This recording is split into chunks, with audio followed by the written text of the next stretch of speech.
നമസ്കാരം. ശ്രീകല ധനേഷ് യൂട്യൂബ് ചാനലിലേക്ക് ഏവർക്കും സ്വാഗതം. സർവം കൃഷ്ണാർപ്പണം. ഭാഗവതത്തിന്റെ 5-ാം സ്കന്ധത്തിൽ വളരെ ആഴമുള്ള ആത്മീയ സന്ദേശമാണ് ഋഷഭദേവൻ തന്റെ പുത്രന്മാർക്ക് നൽകുന്നത്. രാജാവായിരുന്നുവെങ്കിലും ആത്മജ്ഞാനത്തിൽ പരിപൂർണനായ മഹായോഗിയാണ് അദ്ദേഹം. ഒരു ദിവസം തന്റെ 100 പുത്രന്മാരെ സമീപത്തേക്ക് വിളിച്ച് ജീവിതത്തിന്റെ യഥാർത്ഥ ലക്ഷ്യം എന്താണ് എന്ന് അദ്ദേഹം വിശദീകരിക്കുന്നു. അദ്ദേഹം ആദ്യം തന്നെ ഒരു വലിയ സത്യം പറയുന്നു. ഈ മനുഷ്യജന്മം സാധാരണമായ ഒന്നല്ല. ഭക്ഷണം കഴിക്കുക, ഉറങ്ങുക, ഭയം, ഇന്ദ്രിയ സുഖങ്ങൾ ഇവയെല്ലാം മൃഗങ്ങൾക്കുമുണ്ടല്ലോ. അപ്പോൾ മനുഷ്യനായി ജനിച്ചതിന്റെ പ്രത്യേകത എന്താണ്? അത് ആത്മസാക്ഷാത്കാരമാണ്. ഋഷഭദേവൻ പറയുന്നു, മനുഷ്യജീവിതം തപസ്സിനായി ഉപയോഗിക്കണം. ഇവിടെ തപസ് എന്ന് പറഞ്ഞാൽ കാട്ടിലേക്ക് പോകുന്നത് മാത്രമല്ല, സ്വന്തം മനസ്സിനെ നിയന്ത്രിക്കുക, ഇന്ദ്രിയങ്ങളെ നിയന്ത്രിക്കുക, ധർമ്മത്തിൽ നിലകൊള്ളുക. ഇതാണ് യഥാർത്ഥ തപസ്. അദ്ദേഹം ഒരു മുന്നറിയിപ്പ് നൽകുന്നു.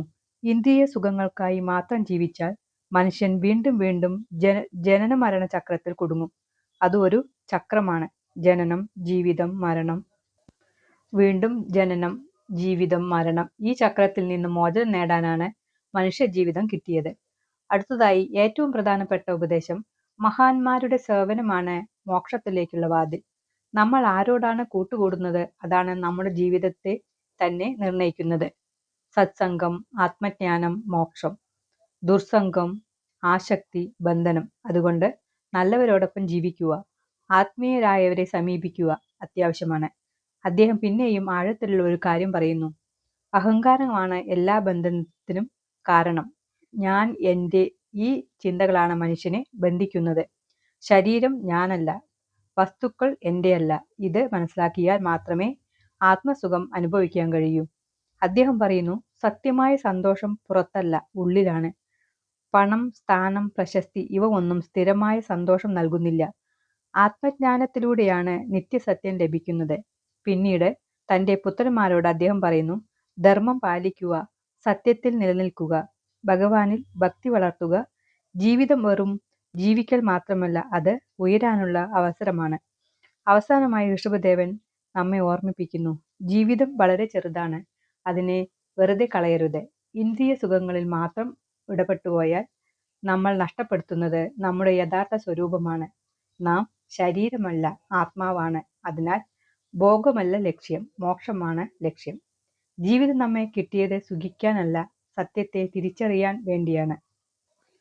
ഇപ്രകാരം തന്റെ പുത്രന്മാരെ നിമിത്തമാക്കിക്കൊണ്ട് ലോകത്തിന് ഉപദേശം ചെയ്ത ശേഷം ഋഷഭദേവൻ പരമഭാഗവതനായ ഭരതനെ രാജാവായി അഭിഷേകം ചെയ്തു. ഗൃഹസ്ഥവൃത്തിയെ അവിടെ അവസാനിപ്പിച്ചു.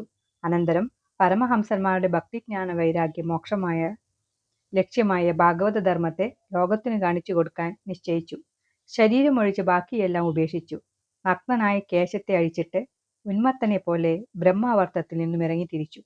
ജഡനോ, അന്ധനോ, ബധിരനോ, പിശാചോ, ഉന്മത്തനോ എന്ന് കാണികൾക്ക് തോന്നുമാറ് അവധൂത വേഷത്തിൽ ഏകനായി ഗ്രാമങ്ങളിലും വനങ്ങളിലും സഞ്ചരിച്ചു.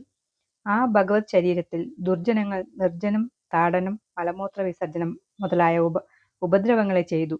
ദേഹാഭിമാനം നശിച്ച് അത് ആത്മജ്ഞാനത്തിൽ മുഴുകിയതിനാൽ തന്തിരുവടി അശേഷം ശോഭിച്ചില്ല, ആരോടും പരിഭവിച്ചുമില്ല. ദേഹരക്ഷയും ശുചീകരണത്തിലും ഉദാസീനനായിരുന്ന ഭഗവാന്റെ മന്ദഹാസവും അരുണശീതള നേത്രങ്ങളും തികഞ്ഞ അവയവ സൗന്ദര്യവും പുരസ്ത്രീകളിൽ മന്മഥ വേഗമുണ്ടാക്കി.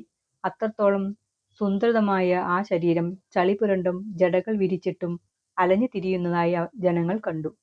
ദുർജനലോകം യോഗചര്യയ്ക്ക് പ്രതിബന്ധമാണെന്ന് ഭഗവാൻ കണ്ടു. അതിന് പ്രതിക്രിയ ചെയ്യുന്നത് ഉചിതമല്ലെന്ന് നിശ്ചയിച്ചു. ഒരു സ്ഥലത്ത് കിടന്ന് അജഗരവൃത്തിയെ സ്വീകരിച്ചു. പ്രാരബ്ധ അനുസരണം മുമ്പിൽ വന്നു ചേർന്ന ആഹാരം കഴിച്ചു. കിടന്ന കിടപ്പിൽ തന്നെ മലമൂത്ര വിസർജനം ചെയ്തു. അതിനാൽ തന്നെ കിട്ടുന്ന കാലം കഴിച്ചു.